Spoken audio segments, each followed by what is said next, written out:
Magandang araw sa inyo mga kasabong and welcome back ulit dito sa ating YouTube channel na Logis CCU Academy. Master Marcos ulit ito ng Team Logis. So eto mag-update lang tayo ng nangyari sa entry natin sa World Slasher Cup So it's exciting, it's thrilling and everything. So nakakatuwa. Alam nyo, after how many years ng panonood ko ng World Slasher, and then ito, pangatlong beses pa lang natin din sumali. Talagang grabe. Ito yung taon na pinakamabigat ang labanan. Grabe. As in, ang titibay ng manok. Nakaka-excite. So, bugbugin mo na lahat-lahat hanggang hindi mo tinatamaan sa puso, sa kasabaga, hindi titigil yan. May buhay pa. So, talagang tingin ko, mga 5-6 years old ang mga ginagamit na manok. Iba. So, talagang very competitive, very tough. Very tough ang labanan. So, nakakatuwa, Nakakatuwa. So, ito, nangyari sa atin, nung first day, nung elimination, isang panalo tayo, isang talo, Isang panalo, isang talo. So, okay naman. Sa akin, kahit papano, maganda na yon, given na talagang yung level ng labanan ng ibang klase as compare sa mga nakaraang taon, ibang level ngayon. So, pinaghandaan lahat. So, dahil siguro, may ibang faction, may ibang group, may ibang events na hindi ganong active. So, naipon lahat ng mga super. Dito ipinasok lahat. Kasi ang titigas talaga. Very quality fights. So, talaga ako, tontuwa ako na nakaranas ako mag-compete. So, natalo man ako, okay lang. So, at least alam ko ang gagawin ko sa sunod. So, nung semis natin, naunahan tayo ng 2 talo. Tapos, ang last fight, nanalo tayo. So, somehow, yung mga panalo naman natin, nakakatuwa. Nakakatuwa kasi yung mga idolo natin before, nakatapat natin, tinalo natin. So, nanalo tayo versus si EJ, nanalo tayo versus Idol Dan Miller. So, talagang sa akin, enough achievement na yon sa operation ng farm natin na bago lang. So, 2021 tayo nag-start, 2026 ngayon. So, 5 years pa lang tayo and yet, yung manok natin, nakikita na natin na kung ano yung trajectory kung saan papunta yung breeding natin. So, kumbaga, I'm happy. I'm happy na nagbubunga na lahat ng mga paghihirap, pagsisikap, pagtuklas, pag-aaral natin sa mga manok natin. So, doon sa nangyari, sa manok natin, sa mga followers natin and mga sumusubaybay sa atin, unang-una, papasalamat muna ako sa inyo. Maraming salamat sa pagsubaybay. Yung nangyari sa atin, yung talo natin, talagang ang majority na ang differentiator is edad. Sabi ko nga sa inyo kanina, kung hindi mo tatamaan sa puso, kung hindi mo tatamaan sa baga, hindi mo mapapatigil yan. So talagang iba yung tibay nila kahit butas-butas na ang katawan. Iba ito sa nangyayari sa regular na labanan. So kahit ako hindi ako makapaniwala, lalo kung malapit ka doon sa gradas, isipin mo ilang beses tinutusok, hindi pa rin mapigil ang kalaban.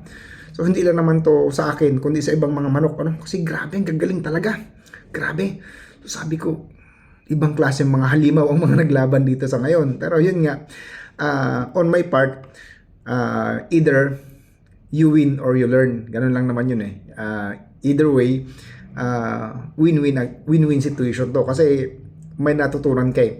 So, sa akin, sa assessment ko, ang medyo kulang-kulang doon is edad, Kasi talagang nagulat ako, hindi naman ito kagaya ng mga last year na mga nakaraang taon, pag pinalo mo ng isang kalaban, tigil na. Ngayon, gagantihan ka pa talaga. Sabi ko, grabe. Ibang mga halimaw to. So, yung mga manok natin, laging leading, laging nakakauna sa paluan. May isa pa nga akong laban na yung second fight ng semis na 1, 2, 3, naka-4 na patama. Hindi pa rin namamatay ang kalaban. Kasi hindi masentro sa puso, hindi masentro sa baga. Butas-butas na. So, napalo pa ako sa baba kasi syempre, kung mga tig 5 years old, 7 years old yun, matigas na talaga ang laman nun. So, kahit natamaan mo yung mga fatal organs niya, hanggat hindi puso sa kabaga yan, humihinga pa, gagantihan ka. So, nagagantihan pa. So, ano ang conclusion ko dun? So, ang conclusion ko dun is, hindi ko babaguhin ang fighting style. Ang gagawin ko lang, mag-adjust ako sa konti sa edad. Kaya hindi na ako tutuloy ng pre-finals yung mga manok natin na mga Airwolf pa rin, Airwolf cross sa Blueface, papalugunin ko for next year para kahit papano 3 years old sila by January. So kahit paano mas matigas, mas matigas. So hopefully mas maganda ang score natin next year. Pero ngayon, kahit ganun pa man ang resulta, happy pa rin ako kasi talagang nakikita ko kung saan ako patungo, kung anong direksyon. So sa mga kasama natin na breeder, So sa mga nag-uumpisa pa lang, so it will serve as inspiration to all of you, na kahit na bata pa lang kayong breeder, kaya nyo namang mag-compete doon. As long as nakapag-prepare talaga kayo. So medyo mapapagulang nyo ang manok nyo. Tapos yung angkop yung fighting style, angkop yung sukat. Kasi napansin ko, nagtatrabesiya din ako. Yung mga may iksi ang sukat, nahihirapan talaga manalo. Nahihirapan talaga manalo ang may iksi ang sukat. Magulang ka na maiksi ka, ang kalaban mo magulang na matangkad. So talagang sa bitbitan, matutukuran ka kung maiksi ang paa mo. So yun ang napansin ko doon. That's why ang mga manok ko tama lang sa sukat or hanggang high station kasi akala ko matangkad ng manok ko, may isa akong nakalaban, mas matangkad pa pala sila kaysa sa manok ko. So kumbaga matangkad na pala siya. So kumbaga you may never know, you may never know. Basta kumbaga fighting style wise, okay na ako ang laging nasa ibabaw sa banggaan. Yung mga Airwolf natin na cross sa Blueface, so sila pa rin talaga. So kumbaga sabi ko, ito pa rin. Mag-a-adjust lang ako ng konti sa edad. Magbubuno ng ilang taon para makaipon ng mga isis na ganun. So sasadyain talaga, Pero yun nga, para sa akin, you can never go wrong doon sa fighting style na lagi kang nasa ibabaw tapos mahaba pa ang paa mo. Kung ang kalaban mo kahit magulang, basta maiksi ang paa, lagi nasa ilalim, so may lamang ka. Hindi ko naman sinabing mananalo, pero may lamang, may lamang. So, lagi kong sinasabi, dapat alamin natin ang competitive advantage natin. Pero talagang saludo ako sa lahat ng mga nag-entry this year. Talagang butas ng karayom ang dadaanan mo, So, marami ring hindi nakapasok ng mga big time na mga kilala natin. So doon lang malalaman natin na matigas talaga ang labanan. Matigas, pahirapan. So sa mga nakapanood, sigurado akong nag-enjoy kayo sa mga labanan, Sigurado akong nag-enjoy kayo sa mga labanan. So ngayon, andito pa ako sa Manila. I-enjoy ko na lang ang travesya, Manonood ako, sisilipin ko, and hopefully may sorte tayo. Pero as to sa mga manok natin, ikikip ko na lang yung natira kong mga cocks na 2 years old para mapalugon, para mas matibay sila next year. Pero nevertheless, happy pa din tayo, Happy pa din tayo. So kahit anong nangyari, hindi naman tayo na zero. Na-assess natin, Actually doon ko rin na-testing yung tibay, Yung tibay ng manok natin na talagang binubugbog na, losing moment na, nakakapalo pa ng isang beses, nananalo pa. So talagang, kumbaga, para sa akin, marami akong natutunan dito sa nangyaring World Slasher Cup na mismong kami yung sumabaybay sa laban, yung handler natin na veterano na si Tom, ginawa niya lahat na makakaya niya, magaling. Pero talagang yun nga, lahat kami nakikita namin na talagang medyo nakukulangan kami sa edad. Doon kami tinatalo. Pero kumilos ang manok, maayos ang selection.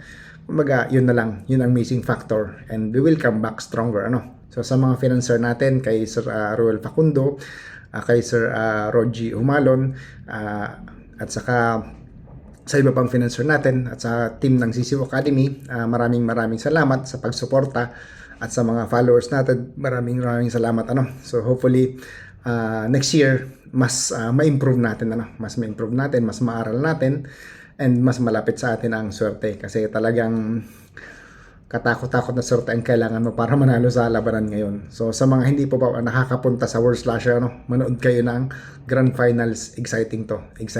Ako talagang I'm so excited na makita kung sino magcha-champion, anong fighting style ng manok nila, anong edad. So kumbaga parang doon, as a breeder and fighter, doon natin mako-conceptualize kung ano yung factors na kinailangan niya para manalo bukod sa swerte, kasi para sa akin yung swerte panghuli na lang yan.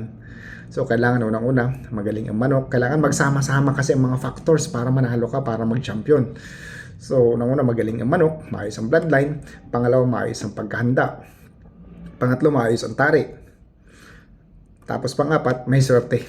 Yun lang. So kumbaga Kaya napakahirap kasi kailangan magsama-sama lahat ng factors. But still, it is exciting. It is a very good game. It is a very competitive sport. And talagang mas maganda na inaaral natin ang labanan. May natututunan tayo. Mas ini-improve natin taon-taon ang breeding natin. So sa mga kasama natin na nag-uumpisa pa lang magmanok, tuloy-tuloy lang. Masusubukan nyo rin maglaban sa mga gantong labanan and matetesting nyo ang mga manok nyo, and pag uwi nyo ng bahay, you will take heed of the lesson. Ako, sinusulat ko talaga sa cellphone ko yung mga natutunan ko para hindi ko malimutan. Pagdating sa bahay, i-review ko habang nag-iikot ako sa breeding pen. So, kumbaga, that's how crazy am I to improve, Kasi kung pwede ko lang hilahin yung panahon, now, 1 year na kaagad, para either ma-adjust kong breeding, ma-adjust kong edad, something like that. So, dito nga sa sports natin na to, time is not on your side. Kaya talagang ibang level, ibang klase, but super exciting. So, maraming salamat sa mga sumuporta sa atin. Hanggang sa muli, magpe-prepare ulit tayo. Thank you very much.